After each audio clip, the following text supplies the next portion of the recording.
YCP డిఎన్ఏలోనే శవ రాజకీయం ఉందని వాళ్ల వారసత్వమే శవ రాజకీయమని టీడీపీ అధ్యక్షుడు చంద్రబాబు విమర్శించారు. 2024లో జగన్ మళ్లీ శవ రాజకీయం మొదలుపెట్టాడు అని, వైసీపీ శవాల కోసం వెతుకుతోంది అని దుయ్యబట్టారు.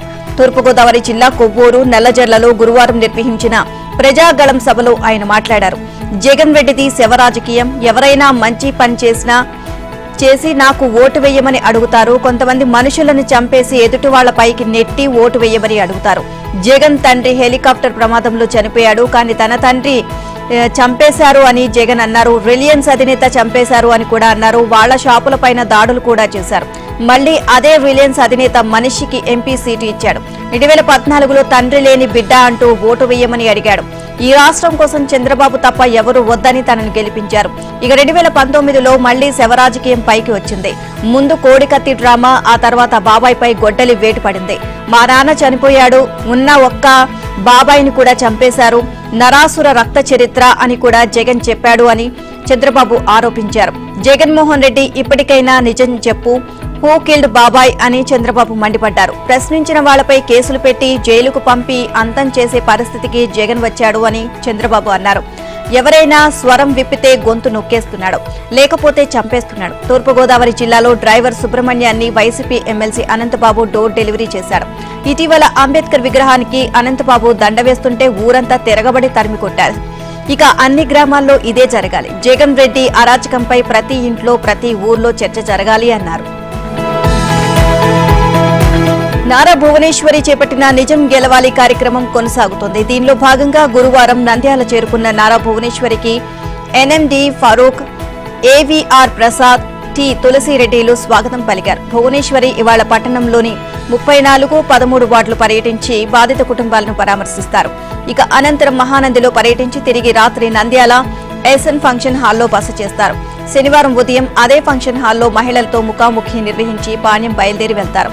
నిజం గెలవాలి పర్యటనను విజయవంతం చేయాలని నంద్యాల టీడీపీ అభ్యర్థి ఎన్ఎండి ఫారూక్ పిలుపునిచ్చారు. చంద్రబాబు అక్రమ అరెస్టును తట్టుకోలేక మరణించిన వారి కుటుంబ సభ్యులను పరామర్శిస్తున్నారు.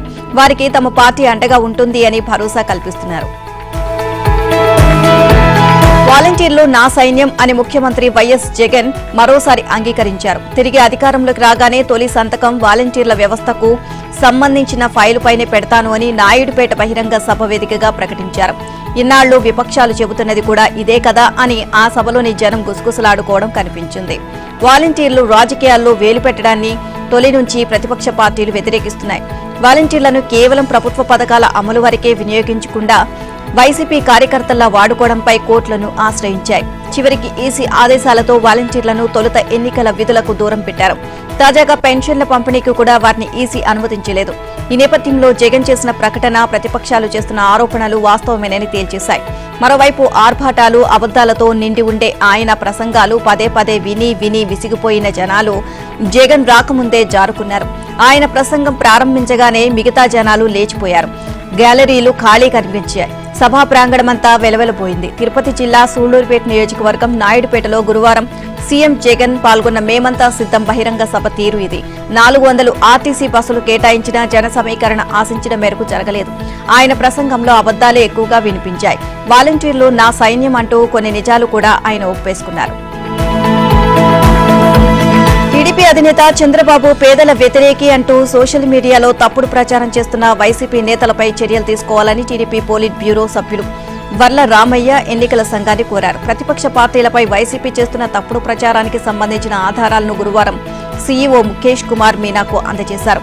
పెనమలూరులో 80 ఏళ్ల వృద్ధురాలి మరణానికి ప్రభుత్వమే కారణమైతే మంత్రి జోగి రమేష్ శవరాజకీయానికి ప్రయత్నించారు. చంద్రబాబు ఇంటి దగ్గర గోల చేయాలని నిర్లజ్జిగా శవాన్ని కూడా అడుగుతున్నారు. గుడివాడలో కొడాలి నాని ఎన్నికల కోడ్ ఉల్లంఘించి పాత తేదీలతో 2000 ఏళ్ల పట్టాలు మంజూరు చేయాలని ఆర్టీఓకు ఫోన్ చేసి దబాయించారు. నందిగామలో రాజధాని గురించి ప్రశ్నించిన టీడీపీ సానుభూతి పరుణ్ణి చంపేశాయంటూ ఎమ్మెల్యే ప్రేరేపిస్తూ దాడి చేయించారు. వీటిపై విచారించి చర్యలు తీసుకోవాలని సీఈఓని వర్ల కోరారు. వర్ల రామయ్య ఫిర్యాదుపై స్పందించిన ఈసీ 48 గంటల్లోగా వివరణ ఇవ్వాలి అని జోగి రమేష్ కు నోటీసులు జారీ చేసింది. నోటీసులకు సమాధానం ఇవ్వకుంటే తదుపరి చర్యలు ఉంటాయి అన్నారు. అలాగే టీడీపీపై సామాజిక మాధ్యమాల్లో దుష్ప్రచారం చేశారు అంటూ వర్ల రామయ్య చేసిన మరో ఫిర్యాదుపైన స్పందించిన ఈసీ ఎమ్మెల్సీ లేలా అప్పిరెడ్డికి నోటీసులు ఇచ్చింది. బీజేపీ రాష్ట్ర అధ్యక్షురాలు రాజమహేంద్రవరం లోక్సభ కూటమి అభ్యర్థి దగ్గుపాటి పురంధేశ్వరి ఇవాళ్టి నుంచి జిల్లాకు రానున్నారు. ఆమె 8వ తేదీ వరకు జిల్లాలోనే ఉంటారు. శుక్రవారం ఉదయం 10 గంటలకు ద్వారకా తిరుమల చేరుకుని అక్కడ వెంకటేశ్వర స్వామికి పూజలు నిర్వహిస్తారు. 12 గంటలకు రాజమహేంద్రవరం చేరుకుని వివిధ వర్గాలతో సమావేశమవుతారు. 6వ తేదీన ఉదయం 10:30 గంటలకు పార్లమెంటరీ పార్టీ ఆఫీసును ప్రారంభిస్తారు. ఏవీ అప్పారావు రోడ్డు చివరిలో పాత ఎస్పీ ఆఫీసుకు ఎదురుగా 2014లో మాగంటి మురళీమోహన్ ఆఫీసుకు నిర్వహించిన భవనాన్నే పురంధేశ్వరి తీసుకున్నారు. దీని ప్రారంభానికి అసెంబ్లీ అభ్యర్థులు, పార్టీ నాయకులు హాజరవుతారు. తర్వాత బీజేపీ కార్యకర్తలతో మాట్లాడతారు. 7వ తేదీన రాజమహేంద్రవరం అర్బన్ నియోజకవర్గం బీజేపీ, టీడీపీ, జనసేన నాయకులతో సమావేశం నిర్వహిస్తారు. 4 గంటలకు రాజమహేంద్రవరం రూరల్ మీటింగ్, 8న ఉదయం 10:30 గంటలకు రాజానగరం అసెంబ్లీ మీటింగ్, సాయంత్రం కొవ్వూరు నియోజకవర్గ సమావేశం నిర్వహిస్తారు. రాష్ట్ర సర్వీస్ నుంచి పదోన్నతిపై ఐఏఎస్, ఐపీఎస్ హోదా పొందిన అధికారులు వద్దు. యూపీఎస్సీ ద్వారా నేరుగా ఎంపికైన అధికారులే కావాలి. కృష్ణా, తిరుపతి, అనంతపురం జిల్లాల కలెక్టర్లు, గుంటూరు రేంజ్ ఐజీ, 5 జిల్లాల ఎస్పీల నియామకంలో ఎన్నికల కమిషన్ పాటించిన విధానమిది. పాలకపక్షమైన వైసీపీకి అనుకూలంగా పనిచేస్తూ ఇటీవల బదిలీ వేటుకు గురైన కృష్ణా, తిరుపతి, అనంతపురం కలెక్టర్లు రాజాబాబు, లక్ష్మీసా, గౌతమి, గుంటూరు రేంజ్ ఐజీ పాలరాజు, 5 జిల్లాల ఎస్పీలు అన్భురాజన్, పల్లె జాషువా, పరమేశ్వర్ రెడ్డి, రవిశంకర్ రెడ్డి, తిరుమలేశ్వర్ రెడ్డిల స్థానంలో కొత్త వారి నియామకానికి సిఫార్సు చేసింది. వారు గురువారం రాత్రి 8 గంటలకల్లా బాధ్యతలు చేపట్టాలని ఆదేశాలు జారీ చేసింది. దీంతో వీరి నియామకంపై ప్రభుత్వ ప్రధాన కార్యదర్శి కేఎస్ జవహర్ రెడ్డి ఉత్తర్వులు ఇచ్చారు. ఆరోగ్యశ్రీ సీఈఓగా ఉన్న డీకే బాలాజీని కృష్ణా జిల్లా కలెక్టర్గా, APIIC MD SH Praveen Kumar ను తిరుపతి కలెక్టర్గా, నైపుణ్య అభివృద్ధి సంస్థ ఎండీ వి వినోద్ కుమార్ ను అనంతపురం కలెక్టర్గా నియమించారు. ఇక 3 జిల్లాలకు ముగ్గురేసి అధికారులతో 3 జాబితాను సీఈఓ ముఖేష్ కుమార్ మీనా పంపించగా పై 3 ఈసీ ఎంపిక చేసింది. వీరు ప్రమోటీలు, స్థానిక అధికారులు కాదు. యూపీఎస్సీ రెగ్యులర్ రిక్రూట్లే కావడం విశేషం. పైగా ఇతర రాష్ట్రాలకు చెందినవారు. వీరి నియామకంతో ఖాళీ అయిన ఆరోగ్యశ్రీ సీఈఓ, నైపుణ్య అభివృద్ధి, ఏపీఐఐసీ ఎండీల బాధ్యతలు నిర్వహించేందుకు తాత్కాలిక ఏర్పాట్లు చేసుకోవాలని సీఎస్ ఆయా విభాగాల ముఖ్య కార్యదర్శులను ఆదేశించారు. అలాగే సీనియర్ ఐపీఎస్ సర్వశ్రేష్ఠ త్రిపాఠిని గుంటూరు రేంజ్ ఐజీగా, ఇక G Sumit, Sunil Prakasam SP, Garikapati Bindu Madhav Palnadu SP, Manikanta Chindolu Chittoor SP Amit Bardhar, ఇక అనంతపురం ఎస్పీ ఆరిఫ్ హఫీజ్ ను నెల్లూరు ఎస్పీగా నియమించారు. ముఖ్యమంత్రి వైఎస్ జగన్మోహన్ రెడ్డి చిన్నాన, మాజీ మంత్రి వివేకానందరెడ్డి హత్య కేసులో 8వ నిందితుడిగా ఉన్న కడప ఎంపీ వైఎస్ అవినాష్ రెడ్డి బెయిల్ను రద్దు చేయాలని అప్రూవర్ దస్తగిరి దాఖలు చేసిన పిటిషన్కు సిపిఐ సంపూర్ణంగా మద్దతు తెలియజేసింది. దస్తగిరి పిటిషన్పై తెలంగాణ హైకోర్టులో జస్టిస్ కె లక్ష్మణ్ ధర్మాసనం మరోసారి విచారణ చేపట్టింది. తొలుత దస్తగిరి తరపు న్యాయవాది జడా శ్రవణ్ కుమార్ వాదనలు వినిపించారు.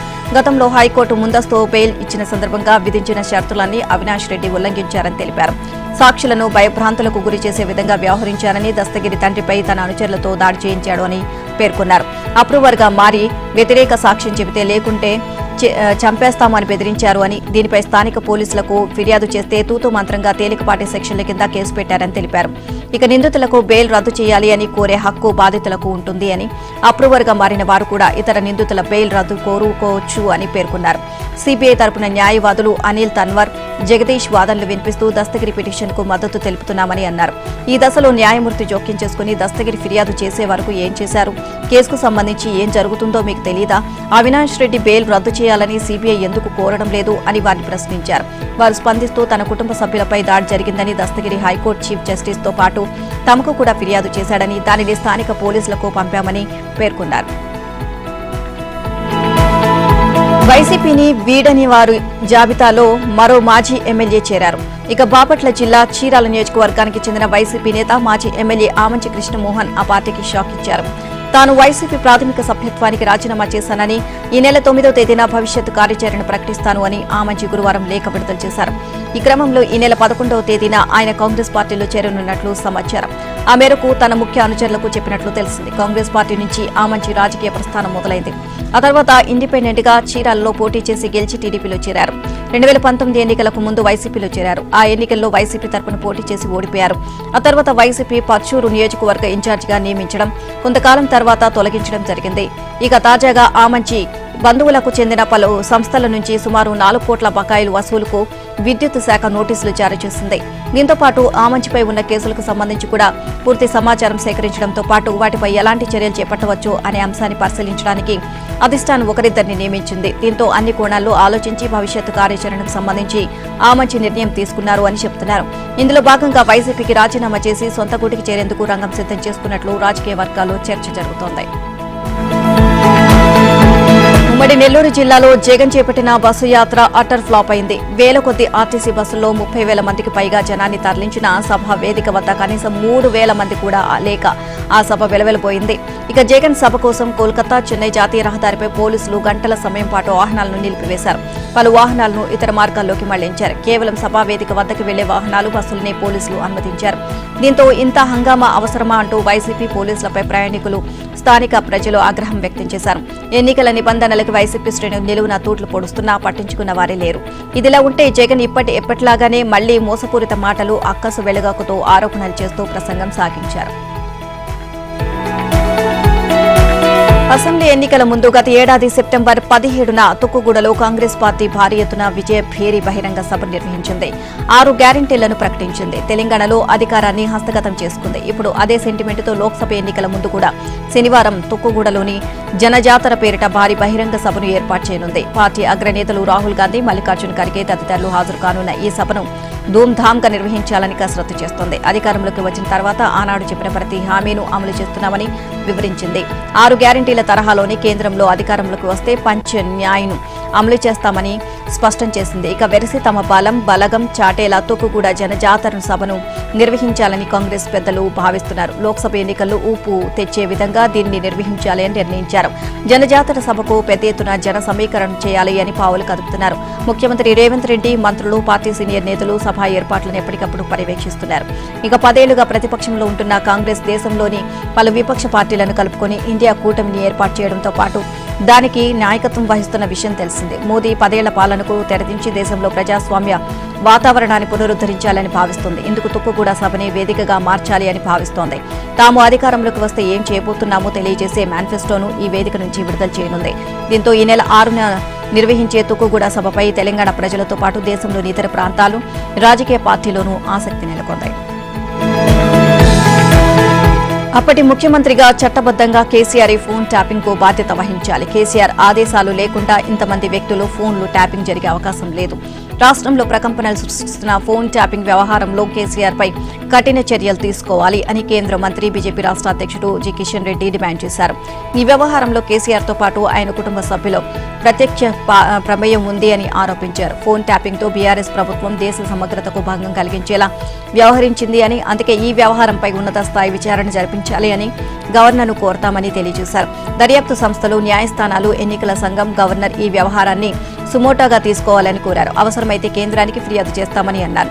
బీజేపీ రాష్ట్ర కార్యాలయంలో గురువారం ఆయన మీడియా సమావేశంలో మాట్లాడారు. ఒకవైపు రాజకీయ లబ్ధి కోసం, మరోవైపు కొంతమంది ప్రైవేటు వ్యక్తుల నుంచి కోట్ల రూపాయలు దోపిడీ చేసేందుకు ఈ వ్యవహారం జరిగిందని ఆరోపించారు. రిటైర్డ్ అధికారిని ఇంటెలిజెన్స్ చీఫ్ గా నియమించి ఆయన నేతృత్వంలో ఫోన్ ట్యాపింగ్ వ్యవహారాన్ని నడిపించారని తెలియజేశారు. ఫోన్ ట్యాపింగ్ అత్యంత సీరియస్ విషయం. పరిణామాలు కూడా అలాగే ఉంటాయి. కేంద్ర ఎన్నికల సంఘం నియమాలను కేసీఆర్ ప్రభుత్వం యథేచ్ఛగా ఉల్లంఘించింది. ప్రతిపక్ష నేతల ఫోన్లను అక్రమంగా ట్యాప్ చేసింది.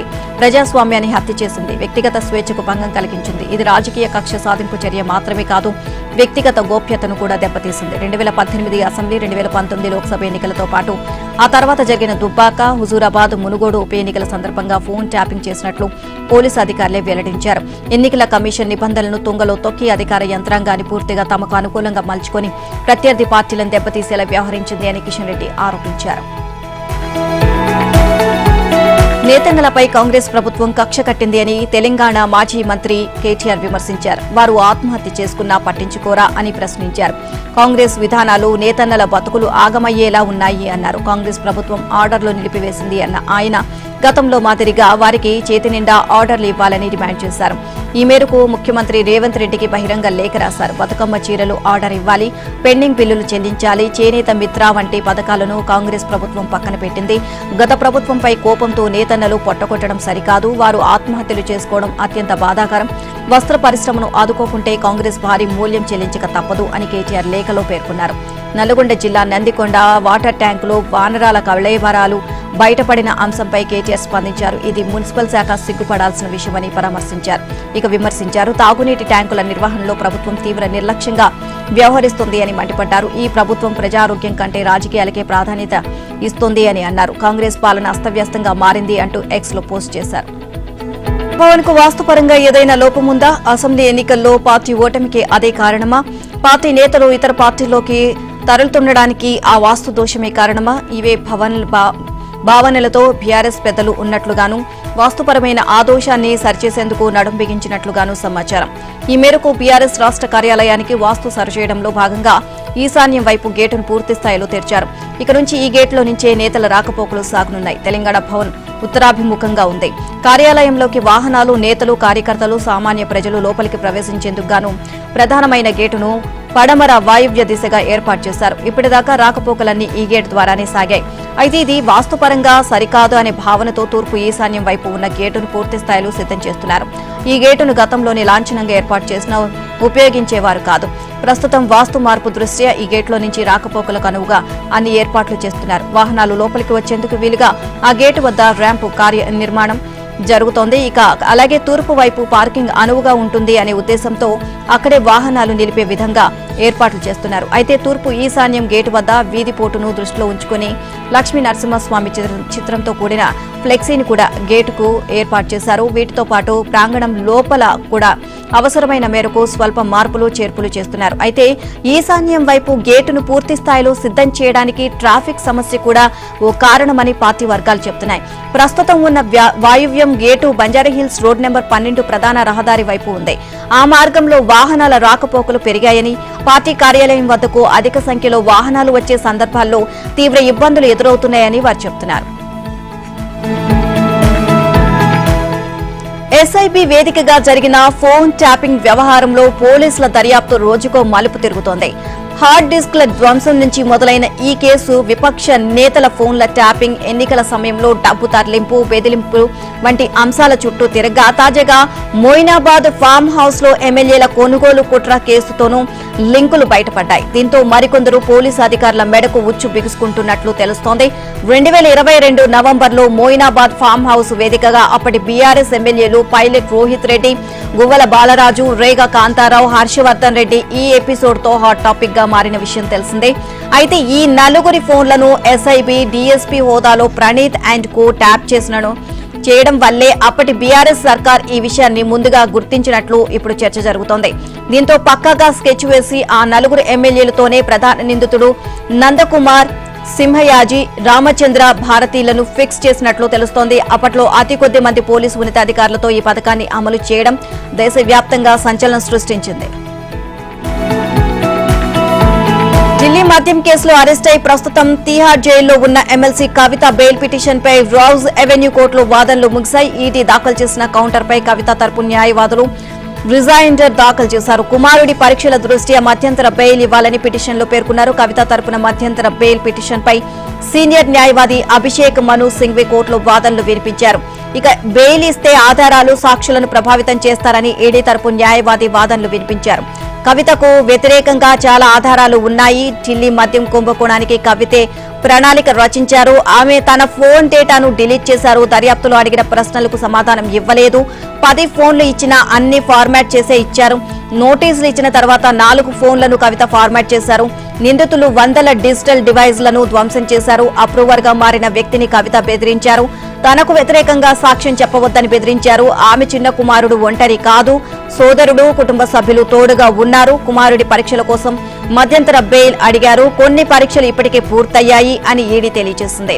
ఇక వాదనలు అనంతరం రౌజ్ ఎవెన్యూ కోర్టు తీర్పును రిజర్వ్ చేసింది. సోమవారం తీర్పు వెలువరించినటువంటి న్యాయమూర్తి తెలియజేశారు. ఇక ఏప్రిల్ 20న రెగ్యులర్ బెయిల్ పిటిషన్ పై వాదనలు వింటాము అని కోర్టు తెలియజేసింది.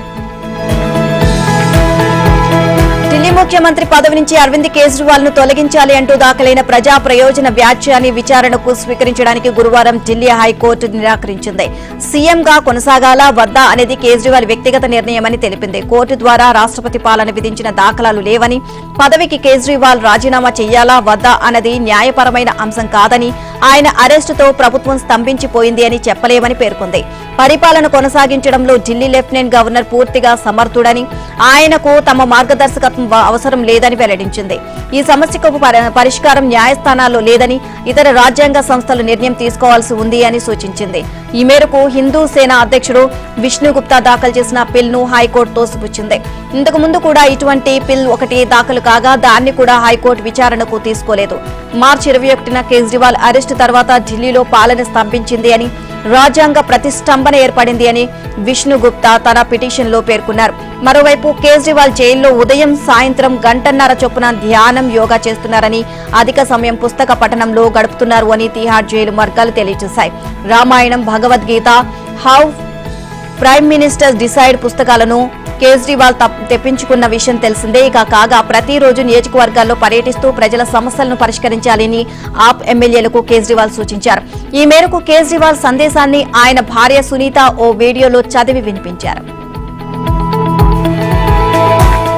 ఢిల్లీ లిక్కర్ స్కామ్ కేసులో నిందితుడిగా ఉన్న ఆప్ ఎంపీ సంజయ్ సింగ్ బెయిల్పై జైలు నుంచి బయటకు వచ్చాక బీజేపీపై తీవ్ర ఆరోపణలు చేశారు. జైలు నుంచి బయటకు రాగానే అరవింద్ కేజ్రీవాల్ భార్య సునీత కేజ్రీవాల్, మనీష్ సిసోడియా భార్య సీమా సిసోడియాలను ఆయన కలిశారు. ఆ తర్వాత తన ఇంటికి వెళ్లిన సంజయ్ సింగ్ కు ఘన స్వాగతం లభించింది. ఇక కుటుంబ సభ్యులతో పాటు స్నేహితులు, ఆప్ కార్యకర్తలు పెద్ద సంఖ్యలో సంజయ్ సింగ్ ఇంటికి తరలి వచ్చారు.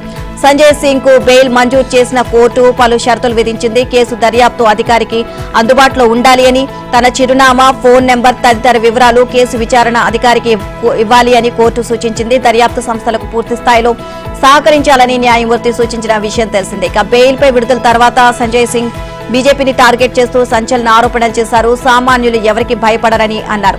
ఇది సంబరాల సమయం కాదని, యుద్ధానికి సమయంగా సంజయ్ సింగ్ పేర్కొన్నారు.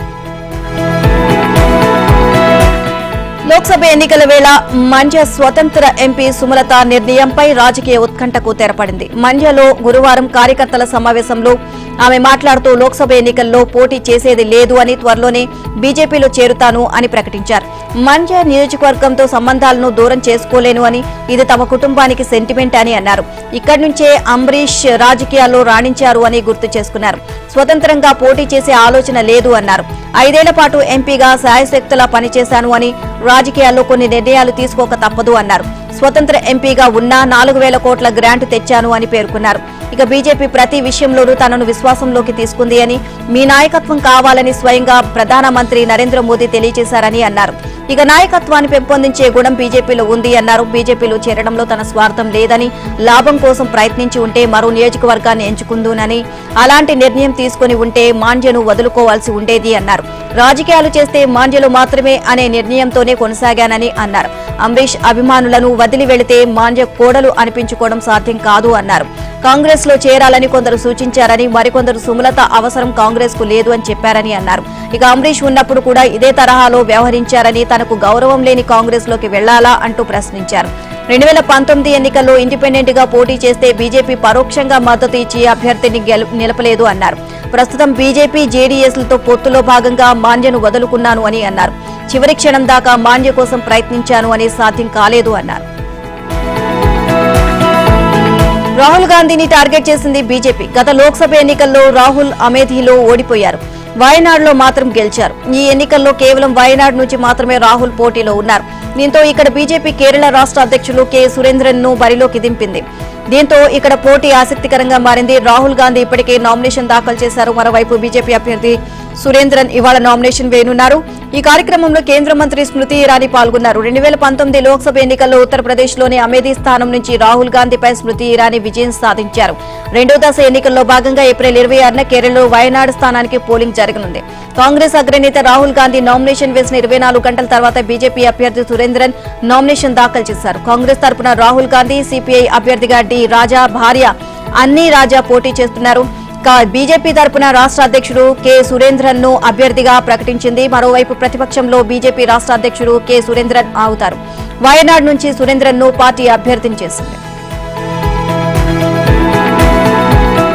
రాజకీయాల్లోకి వస్తున్నట్లు కాంగ్రెస్ పార్టీ ప్రధాన కార్యదర్శి ప్రియాంక గాంధీ భర్త రాబర్ట్ వాద్రా వెల్లడించారు. తాను రాజకీయాల్లోకి రావాలని అమేథీ నియోజకవర్గ ప్రజలు ఆశిస్తున్నారు అని తెలిపారు. అమేథీ ప్రస్తుత ఎంపీ స్మృతి ఇరానీ వల్ల నియోజకవర్గ ప్రజలు బాగా నిరాశకు గురయ్యారు అని చెప్పారు. అందుకే గాంధీ కుటుంబ సభ్యుని నియోజకవర్గ ప్రజలు కోరుకుంటున్నారని అన్నారు. స్మృతి ఇరానీని ఎంపీగా గెలిపించి తప్పు చేశాము అనే భావన ఇప్పటికే ఈ నియోజకవర్గంలో ఉంది అని పేర్కొన్నారు. ప్రజల సంక్షేమం అమేధి నియోజకవర్గ ఎంపీగా స్మృతి ఇరానీ ఈ ప్రాంత అభివృద్ధి కోసం పాటుపడలేదు అని, కేవలం గాంధీ కుటుంబంపై ఆరోపణలు చేయడానికి వారిని కించపరచడం కోసమే ఆమె పనిచేశారు అని రాబర్ట్ వాద్రా వివరించారు. అలాగే స్మృతి ఇరానీని గెలిపించి తప్పు చేశామని నియోజకవర్గ ప్రజలు భావిస్తున్నారు అని, అందుకే గాంధీ కుటుంబ సభ్యుడు రావాలి అని వారు ఆకాంక్షిస్తున్నారు అని అన్నారు. రాయ్ బరేలీ లేదా అమేధి నుంచి ఎన్నికల బరిలో దిగి ఆయా నియోజకవర్గ ప్రజల అభివృద్ధి కోసం కృషి చేస్తాను అని స్పష్టం చేశారు. అలాగే వారి భద్రత కోసం పాటుపడతాను అని చెప్పారు. ఇప్పటికే అమేధి, రాయ్ బరేలీ, సుల్తాన్పూర్, జగదీష్పూర్ ప్రజల కోసం గాంధీ కుటుంబం చాలా పాటుపడింది అని ఈ సందర్భంగా ఆయన గుర్తు చేశారు. అమెరికా అధ్యక్ష ఎన్నికలకు సంబంధించి ఒక కీలక ఒపీనియన్ పోల్ ఆసక్తికర విషయాన్ని వెల్లడించింది. కీలక రాష్ట్రాల్లో డెమోక్రాటిక్ పార్టీ అభ్యర్థి జో బైడెన్ కంటే రిపబ్లికన్ అభ్యర్థి డొనాల్డ్ ట్రంప్నకే మద్దతు ఎక్కువగా ఉన్నట్లు తెలియజేసింది. 7 రాష్ట్రాల్లో సర్వే చేయగా 6 రాష్ట్రాల్లో ట్రంప్నకు ఆధిక్యం లభించనున్నట్లు తెలిసింది. బైడెన్ పనితీరుపై కొన్ని అంశాల్లో అసంతృప్తిగా ఉన్నట్లు ఓటర్లు తెలియజేశారు. దేశ ఆర్థిక వ్యవస్థ, ఉపాధి కల్పన వంటి సమస్యల పరిష్కారంలో ఆయన సామర్థ్యంపై సందేహం వ్యక్తం చేసినట్లు వాల్ స్ట్రీట్ జర్నల్ నిర్వహించిన ఒపీనియన్ పోల్ తేల్చింది. 6 రాష్ట్రాల్లో ట్రంప్నకు 6 నుంచి 8% పాయింట్లు ఆధిక్యం లభించినట్లు తెలిసింది. ఇక Pennsylvania, Michigan, Arizona, Georgia, Nevada, ఉత్తర కరోలినా, విన్సెన్సిర్ రాష్ట్రాల్లో సర్వే నిర్వహించారు. ఎన్నికల ఫలితాలను ఆ రాష్ట్రాలే అత్యధికంగా ప్రభావితం చేస్తాయి అనే అంచనాలు ఉన్నాయి. ఒక్క విస్కాన్సిన్ లో మాత్రమే ట్రంప్ కంటే బైడెన్ 3 పాయింట్లతో ముందంజలో ఉన్నారు. మారుతున్న వాతావరణ పరిస్థితుల ప్రభావంతో దేశంలో అనేక ప్రాంతాలు వడగాల్పుల గుప్పిట్లో చిక్కుకుంటున్నాయి. 3 దశాబ్దాల క్రితంతో పోల్చితే ప్రస్తుతం వాటి తీవ్రత కూడా పెరిగింది. ఎల్నినో వల్ల ఈ ఏడాది ఏప్రిల్ నుంచి జూన్ వరకు సగటున నెలకు 10 నుంచి 12 రోజులు వడగాల్పులు వీస్తాయని అంచనా వేస్తున్నారు. ఈ నేపథ్యంలో వేసవి ఉష్ణోగ్రతలు, వడగాల్పుల హెచ్చరికలపై భారత వాతావరణ శాఖ ఎప్పటికప్పుడు విపత్తుల విశ్లేషణలు విడుదలకు నిర్ణయించింది. గాలుల తీవ్రత, ఉష్ణోగ్రతలు, గాలితో తేమ శాతాన్ని పరిగణలోకి తీసుకుని వడగాల్పుల తీవ్రతను లెక్కించి ఆయా ప్రభుత్వాలు ప్రజలకు హెచ్చరికలు జారీ చేయాలని ఐఎండీ నిర్ణయించింది. ఈ నేపథ్యంలోనే ప్రజల భద్రత కోసం ఆరోగ్య మంత్రిత్వ శాఖ చర్యలు చేపట్టింది. ఈ వేసవిలో వేడి తరంగాల నుంచి ఉత్పన్నమయ్యే సమస్యలను ఎలా ఎదుర్కోవాలి, వాటి కారణంగా ప్రజలు అనారోగ్య బారిన పడకుండా ఎటువంటి జాగ్రత్తలు తీసుకోవాలి అనే విషయాలపై చర్చించేందుకు గాను కేంద్ర ఆరోగ్య మంత్రి డాక్టర్ మన్సుఖ్ మాండవీయ గురువారం సమీక్షా సమావేశం నిర్వహించారు. ఈ సమావేశంలో నీతి ఆయోగ్ తో పాటు పలువురు ప్రముఖ వైద్యులు, ఇతర నిపుణులు హాజరయ్యారు. ఈ సమావేశం అనంతరం ఆరోగ్య మంత్రిత్వ శాఖ ప్రజల కోసం కొన్ని మార్గదర్శకాలను విడుదల చేసింది. భారీ భూకంపం తైవాన్ ను కుదిపేసింది. ప్రకంపనల తీవ్రతకు ఆ ద్వీపం వాస్తవంగా పదుల సంఖ్యలో భవనాలకు కుప్పకూలాయి. వంతెనలు కొన్ని సెకండ్ల పాటు అటు ఇటుగా ఊగాయి. కొండ చర్యలు విరిగిపడ్డాయి. ఈ ప్రకృతి విపత్తు దాటికి తైవాన్ ప్రస్తుతం 9 మంది మృత్యువాత పడ్డారు. వేలాది మంది గాయపడ్డారు. ఒక దశలో సునామీ హెచ్చరికలు కూడా జారీ అయినా తర్వాత వాటిని